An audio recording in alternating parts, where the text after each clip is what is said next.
ஏன்டா formula 1 race என்ன car ரேஸில் ராக்கெட்டை கொண்டு வந்து விட்ருக்காங்க அந்த மெர்சிடிஸு. ஃப்ரீ ப்ராக்டிஸில் ஆஹா ஃபெராரி நல்ல கார் வச்சுருக்கானுங்க. அதுக்கப்புறம் பார்த்தா மெக்லாரன் நல்ல கார் வச்சுருப்பானுங்களாட்டிருக்கு. அதுக்கப்புறம் இல்லை பாஸ் மெர்சிடிஸ் தான் நல்ல காரு அப்படின்னு சொல்லி பேச்சுகள் போயிட்டு இருந்துச்சு. குவாலிஃபையிங்கு இன்றைக்கி நடந்தது.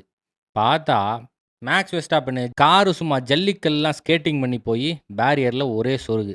அங்கிருந்த ஜல்லிக்கல் வெஸ்டாப்பன் கையிலெல்லாம் பட்டு நம்ம ஆள் ஆஸ்பத்திரிக்கு போக வேண்டிய நிலைமை ஆகிப்போச்சு. அதுக்கப்புறம் போய் பாஸ் என்ன பாஸ் ஆச்சுன்னு கேட்டால் இதெல்லாம் ஒரு காரே கிடையாது.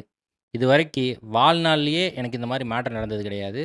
ரெகுலேஷன் சரியில்லை அப்படின்றான் தலைவன். ஆஸ்டன் மார்ட்டினை தூக்கி ஃபெர்னாண்டோ அலான்சோ 17வது இடம் ஃபஸ்ட்டு மிஸ்ஸு Q2 குவாலிஃபை ஆகிருப்பாப்புல.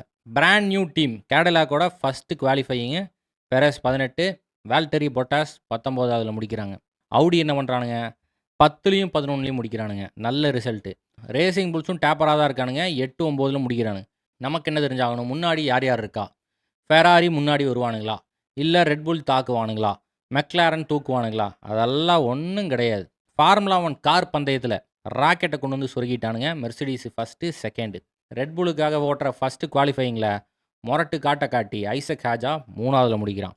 இதில் என்ன கஷ்டமான விஷயம்னா ஜார்ஜ் ரசலுக்கும் ஐசக் ஹேஜாக்கும் கிட்டத்தட்ட 8 டென்த்ஸு, நியர்லி 1 செகண்டு வித்தியாசம். லெக்லாரி, பியாஸ்ட்ரி, நாரிஸு, ஹாமில்டனு இவங்க 4, 5, 6, 7ன்னு முடிக்கிறாங்க. ஒன் சைடடாக போகாமல் மாறி மாறி எல்லோரும் அடிச்சுக்கணுங்கிறது தான் என்னோட எண்ணம், பல பேர்த்தோட எண்ணம். ஆனால் அதெல்லாம் நடக்காது போலையே.